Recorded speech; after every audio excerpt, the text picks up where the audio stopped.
بسم اللہ الرحمن الرحیم۔ السلام علیکم۔ امید ہے کہ آپ بالکل خیریت سے ہوں گے۔ ناظرین، خوف کے اوپر بہت سی شخصیات نے بہت کچھ لکھا، بہت سے مصنفین نے اپنی کتابوں میں اس کے بارے میں اپنے خیالات کا اظہار کیا ہے۔ خاص طور پر شخصیت سازی کے اوپر لکھی جانے والی کتابوں میں بہت زیادہ اس کے بارے میں لکھا گیا۔ کہا جاتا ہے کہ خوف انسان کا بہت بڑا دشمن ہے، یہ انسان کی شخصیت کو مکمل طور پر تباہ کر دیتا ہے، انسان کے اندر اعتماد کو ختم کر دیتا ہے اور انسان کوئی بھی کام کرنے کے قابل نہیں رہتا ہے۔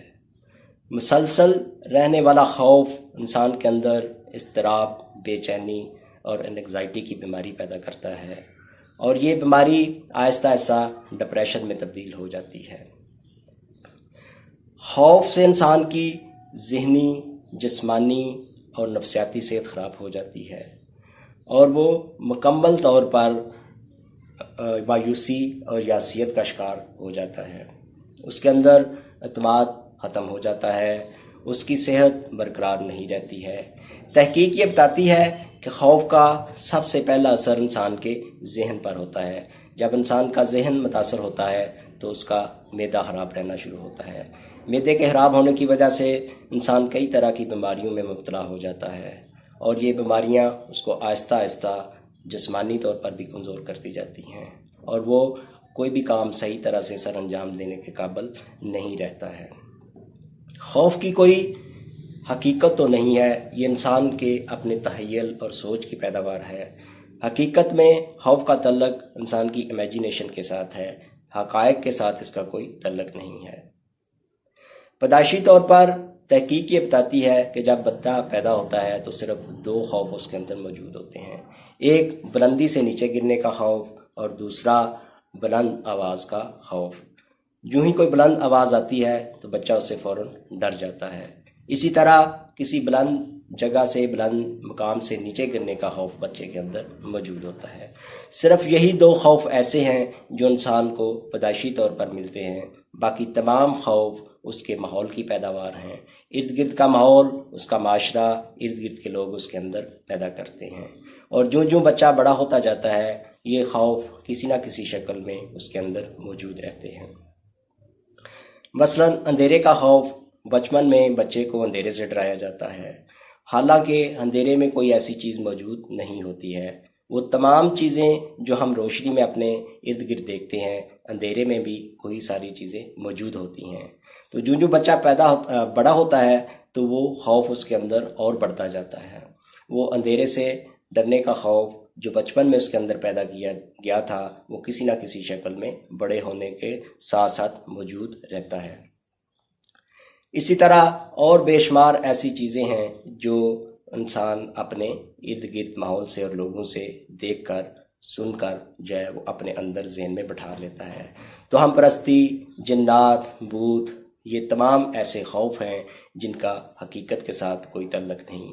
ان کا تعلق صرف انسان کی اپنی سوچ اور اس کے سوچ کی ہی یہ پیداوار ہے۔ کچھ خوف ایسے ہیں جن کا تعلق حقیقت کے ساتھ ہوتا ہے۔ اس میں سب سے بڑا خوف جو ہے وہ موت کا خوف ہے، جو کہ ایک اٹل حقیقت ہے۔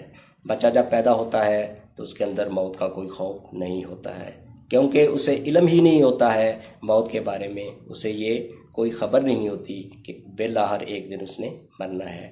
جو ہی وہ بڑا ہوتا ہے وہ مشاہدہ کرتا ہے، اپنے ارد گرد دیکھتا ہے، لوگوں کو مرتے ہوئے دیکھتا ہے، وہ مختلف طرح کے سوالات کرتا ہے، پھر اس کو بتایا جاتا ہے کہ انسان جب پیدا ہوتا ہے وہ بڑا ہوتا ہے اور بالآخر ایک دن وہ اس دنیا سے رخصت ہو جاتا ہے۔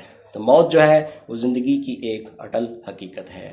تو ایسے تمام خوف جن کا تعلق حقیقتوں کے ساتھ ہے، ان خوف کو انسان حقیقت پسند ہو کر ہی کم کر سکتا ہے۔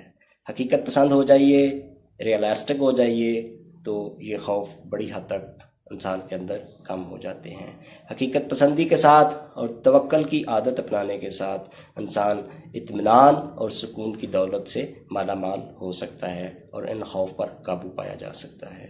اور وہ تمام خوف جن کا تعلق انسان کے اپنے تخیل اور امیجینیشن کے ساتھ ہے، ان تمام خوف کے اوپر انسان خود ہی قابو پا سکتا ہے۔ مثلاً طلبہ میں امتحانات کا بہت زیادہ خوف پایا جاتا ہے، تو ایسا خوف جس کا تعلق انسان کے اپنے کسی کمزوری کے ساتھ وابستہ ہے، اپنے کسی ویک پوائنٹ کے ساتھ وابستہ ہے، ان تمام کمزوریوں کو، ان ویک ایریاز کو ڈیفائن کیجئے، ان کے اوپر محنت کیجئے، اپنے اعتماد کو بحال کیجئے، تو آپ کے یہ خوف کم ہونا شروع ہو جائیں گے۔ ناظرین، جتنا اعتماد آپ کا بڑھتا جاتا ہے اتنا ہی خوف جو ہے وہ کم ہوتا جاتا ہے۔ جن چیزوں کا خوف زیادہ ہو، کہا جاتا ہے کہ ان چیزوں کو زیادہ سے زیادہ کیجئے، ان کو زیادہ سے زیادہ فیس کیجئے، ان کے اوپر محنت کیجئے، تو خوف کم ہونا شروع ہو جاتا ہے۔ محنت کیجئے اور اپنے اعتماد کو بحال کیجئے، ان خوف پر آپ بہت جلد قابو پا لیں گے۔ جب اعتماد بحال ہوتا ہے تو خوف کم ہونا شروع ہو جاتا ہے۔ جتنا آپ زیادہ خوف زدہ ہوں گے اتنا ہی آپ کے اندر اعتماد کی کمی ہوگی۔ تو ایسی کوئی وجہ نہیں کہ آپ اپنے ان تمام چیزوں کے اوپر جن کے بارے میں آپ خائف رہتے ہیں اس کے اوپر اعتماد کا اظہار کیجئے، اپنے آپ کو مضبوط کیجئے اور اپنے آپ کو اس کے اوپر محنت کیجئے، تو کوئی ایسی وجہ نہیں کہ آپ ان خوف پر قابو پا سکیں۔ اعتماد اور یقین ایسی دو طاقتیں ہیں جس کے ذریعے سے آپ نہ صرف اپنے خوف کو کم کر سکتے ہیں بلکہ وہ تمام کام، وہ تمام ٹارگٹس، وہ تمام گول جو آپ کو بالکل ناممکن نظر آ رہے ہوتے ہیں وہ نہ صرف ممکن ہو جاتے ہیں بلکہ بڑی حد تک وہ آپ کو آسان لگنے بھی شروع ہو جاتے ہیں۔ ناظرین، امید ہے کہ میری اس ویڈیو میں آپ کو بہت سی مفید معلومات ملی ہوں گی۔ اگر آپ نے میرا چینل ابھی تک سبسکرائب نہیں کیا، برائے مہربانی اس کو سبسکرائب کر لیں تاکہ آئندہ آنے والی ویڈیوز بھی آپ کو بر وقت مل سکیں۔ ویڈیو دیکھنے کا بہت بہت شکریہ، اپنا بہت سا خیال رکھیے گا۔ اللہ حافظ۔